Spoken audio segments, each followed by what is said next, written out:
আমার মা এখন যাচ্ছে তার মামা শ্বশুরের বাড়ি, এই রাস্তা দিয়ে, নির্জন জঙ্গল রাস্তা। কোথায় মামা শ্বশুরের বাড়ি বাবা,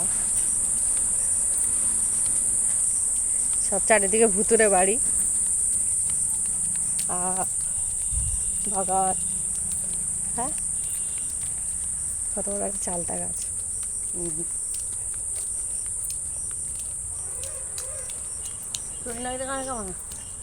এই রাস্তা দিয়ে চাঁদ সদাগরের বাড়ি গিয়েছে, সেখানে আমার মার মামা শ্বশুরের বাড়ি। বলে বসে গেল গল্প করতে। এই হলো আমার মা, কত বড় চালতা গাছ দেখো। হ্যাঁ, এই তো কালো কালো হয়ে গেছে।